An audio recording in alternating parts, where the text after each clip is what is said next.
아비멜렉, 기드온의 아들이었던 이 아비멜렉으로 인해서 이 세겜 사람들 또 밀로에 있는 이런 사람들과 큰 전쟁을 서로 벌이면서 서로가 죽고 죽이게 되는 그런 큰 참상의 역사가 있고 난 다음에 이 아비멜렉의 뒤를 이어서 두 명의 사사가 이렇게 등장하는데 그에 대한 사적에 대해서는 간략하게 요약을 하고 있습니다.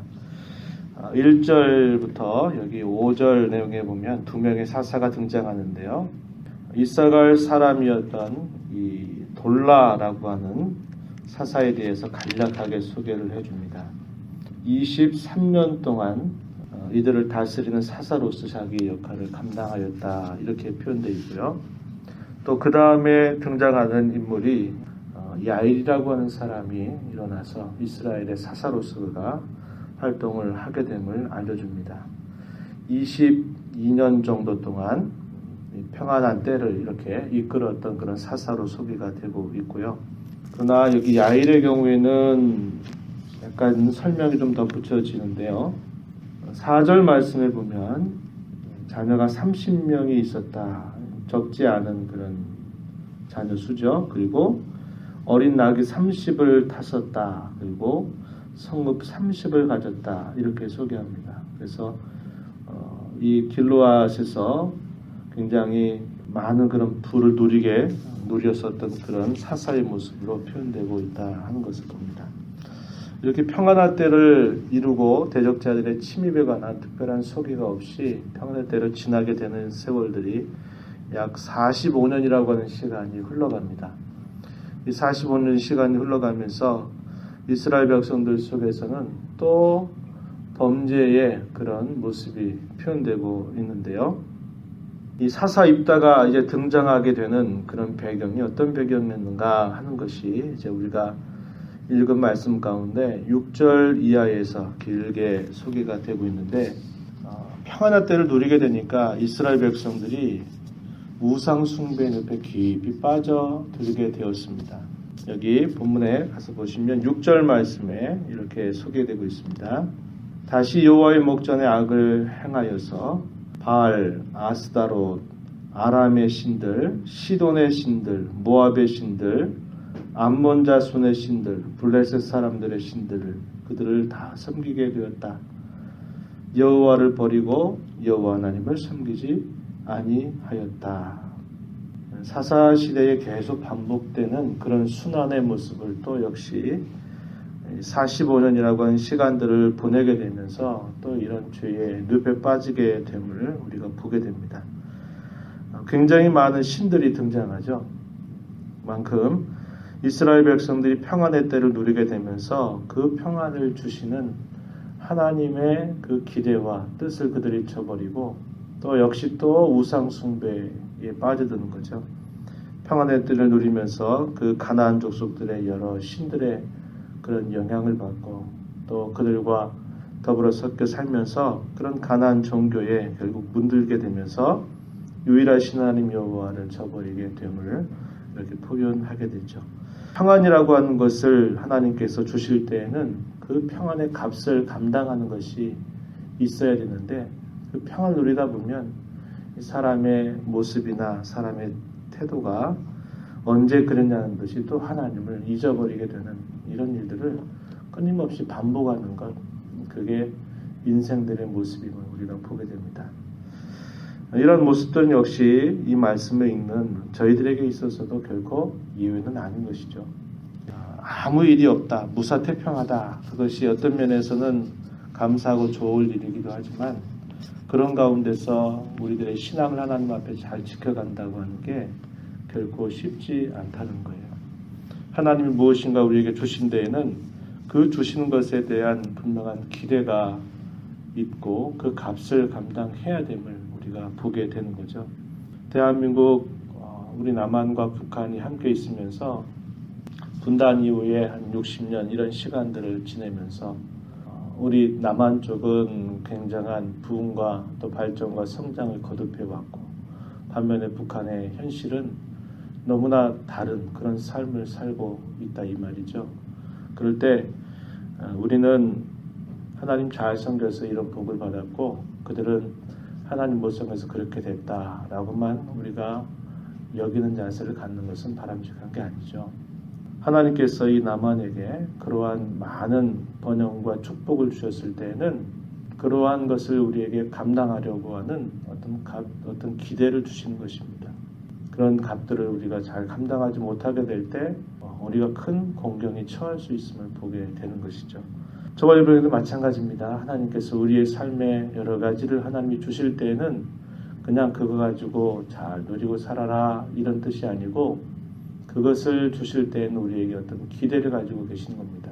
그걸 가지고 하나님의 뜻이 어디에 있고 하나님께서 무엇을 위해서 내게 이런 것들을 주시는 것인가를 잘 생각하는 자세를 가져야지 그냥 평안하고 좋으니까 됐다 거기에 안주하게 되면 항상 우리는 죄악된 생각이나 마음에 늘 기울어지게 되는 그런 부분들을 빠지게 되는 겁니다. 그래서 우리의 삶은 항상 결단의 연속입니다.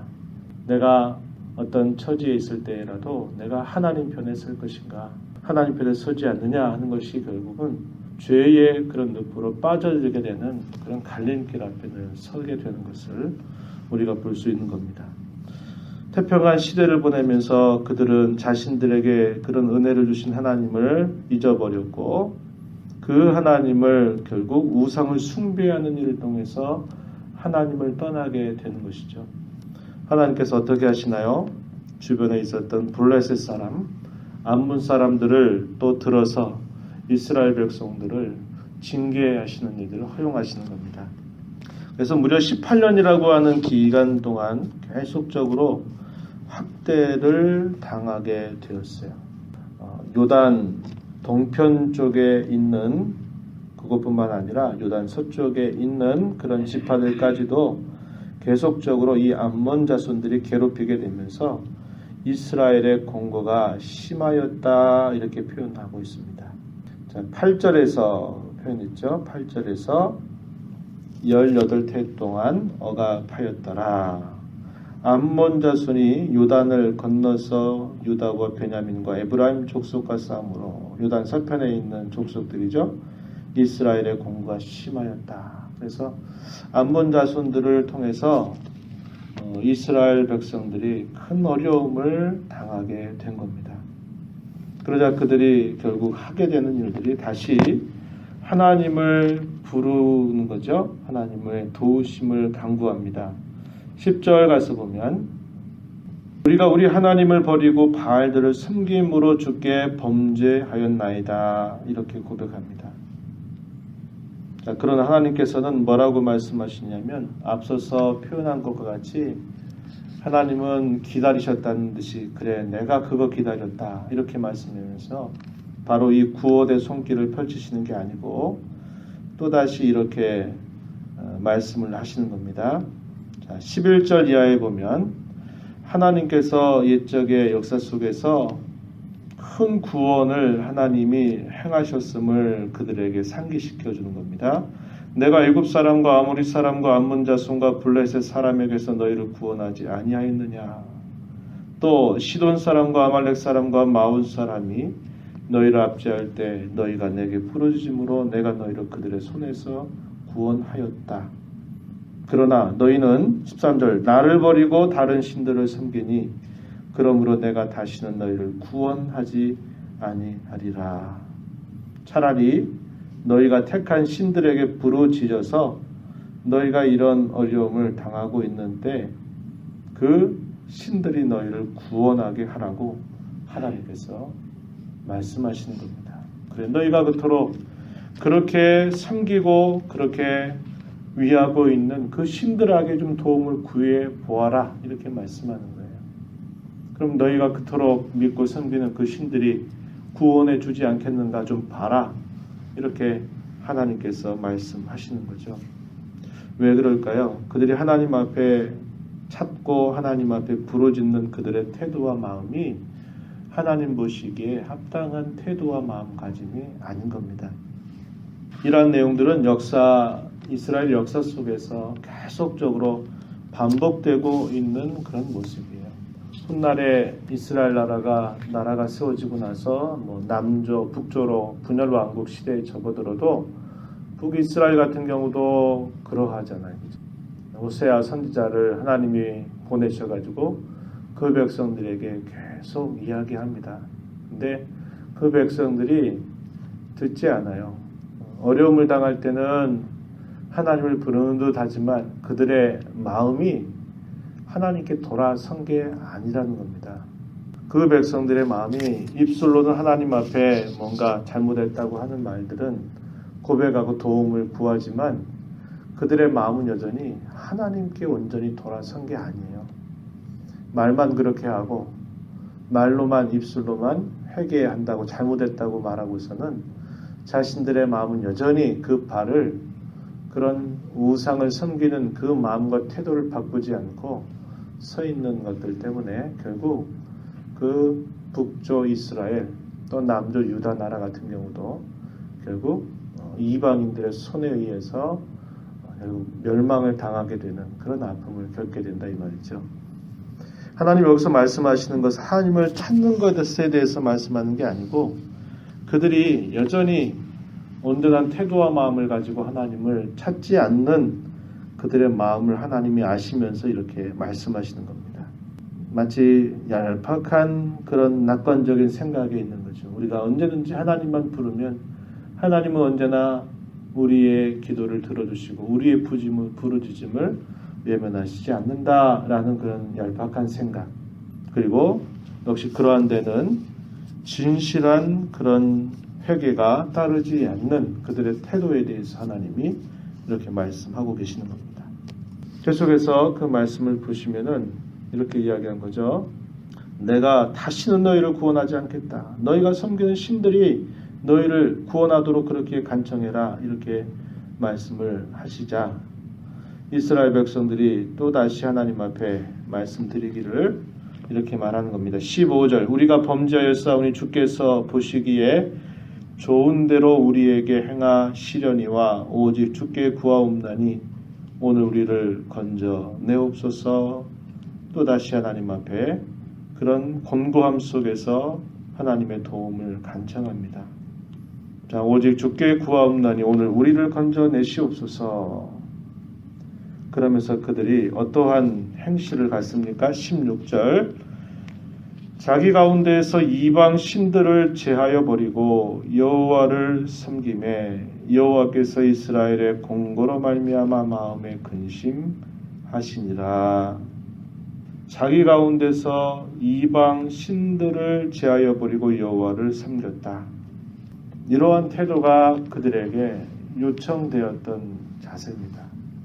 여전히 그들이 우상에 대한 마음을 정리하지 않고 그것들을 다 결단해서 끊어버리지 않으면서 하나님 앞에 도와달라고 부르짖는 것은 하나님을 대단히 욕보이는 행동인 거죠. 그들이 이제는 하나님 앞에 그렇게 도움을 간청하면서 자신들이 끊을 것들을 다 끊어버리는 자세를 취하는 겁니다. 우상의 신들을 제해버리고 이것이 하나님을 섬기는 길이 아니로구나 하는 것들을 그들이 알고 그들의 삶의 결단을 내려서 하는 것들 그런 자세를 가지고 하나님 앞에 구하는 그들의 모습이죠. 이렇게 하는 그들의 모습을 보신 하나님의 마음이 근심하셨다. 마음이 쓰였고 그들이 고통받는 것을 하나님이 더 이상 외면하지 않으시려고 하는 그런 하나님의 마음을 이렇게 표현하고 있는 것이죠. 진정한 회개라고 하는 것은 우리의 삶의 방향을 바꾸는 겁니다. 내가 지금 머물고 있는 자리에서 회개한다는 것은 내가 머물고 있는 자리를 내가 떠나는 결단과 함께 그게 되는 것이 진정한 회개지. 우리의 생각과 마음은 여전히 거기에 발을 디뎌놓고 거기에 있으면서 그저 하나님 도와달라고 우리가 말하는 것은 그건 하나님을 대단히 엿보이는 그러한 태도가 될 수 있다는 거죠. 그건 진정한 의미에서의 회개가 아닌 겁니다. 그런데 실상 우리가 신앙생활하면서 얼마나 많은 순간 하나님을 우리가 이렇게 대하고 있는지 모른다 이 말이죠. 거의 습관적으로 하나님 앞에 우리의 잘못과 죄를 용서해달라고 말하고서는 우리의 마음과 태도는 내가 있었던 그 자리, 내가 하나님 앞에 지금 서 있는 이 자리가 바르다, 합당하다 하는 생각들을 우리가 이것이 합당치 않다라는 생각을 가지게 되면 거기로부터 떠나려고 하는 결단과 더불어 그것이 고백이 될 때 그게 진정한 회개의 모습인 것이지, 그저 우리의 입술로만 그냥 내 생각을, 내 삶을 바꾸려고 하는 그런 결단과 태도와 모습 없이 그저 하나님 용서해 달라고만 그렇게 하는 것은 제대로 된 회개가 아니다라는 겁니다. 이스라엘 백성들에게 하나님이 요구하시는 게 뭐냐? 여태까지 계속 우산들을 섬겨오고 있으면서 공고함 가운데 시달리니까 어떻게 할 수 없으니까 그제서야 하나님을 부르짖으면서도 여전히 그저 하나님 앞에 도와달라고 하는 그런 것에 대해서 하나님은 아니, 나는 다시는 너희를 구원하지 않을 거야. 너희가 그토록 섬기는 신들에게 좀 도움을 청해봐라. 그들이 구원하지 않겠냐라고 말하는 겁니다. 그래서 그들이 이렇게 하나님의 도움을 구하면서 자신들의 삶의 결단을 통해서 이런 회개의 자세를 가져야 됨을 그들이 알고 잘 보여주고 있는 그들의 모습을 보게 되는 거죠. 그래서 하나님은 이제 이러한 이스라엘 백성들을 긍휼히 여기셔서 누구를 세우시느냐면 사사 입다라고 하는 인물을 세워서 이스라엘 백성들을 건져내시는 구원의 손길을 펼쳐 가시게 됩니다. 이 내용이 길게 12장까지 쭉 길게 소개가 되어 있어요. 저와 여러분이 이 새벽 시간에 이 말씀을 읽으면서 하나님을 근심하게 해드리는 성도의 삶을 살지 않아야 되겠다, 이런 마음을 우리가 주 앞에 갖고 살아가야 할 것입니다. 오히려 우리가 어떤 일들에 근심한다면 좋을까요? 베드로 사도가 그런 말하죠. 하나님의 뜻을 이루기 위해서, 하나님의 일을 위해서 근심하는 그것은 참으로 유익되다 그랬어요. 그러나 오히려 반대로 우리가 하나님 앞에 죄를 범하고 구원과 진정한 복이 되신 하나님의 품을 떠나서 이렇게 살아가는 것은 하나님을 근심되게 하는 거죠. 이것은 우리가 늘 조심하고 피해야 될 본분이 돼요. 오히려 우리는 어찌하면 더 하나님을 더 바르게 섬길까? 어떻게 하면 더 하나님을 위하는 것일까? 그런 것들을 위해서 생각하고 또 생각하고 그러한 일들을 위해서 근심하는 자세를 갖는 것을 하나님은 기대하신다, 이 말이죠.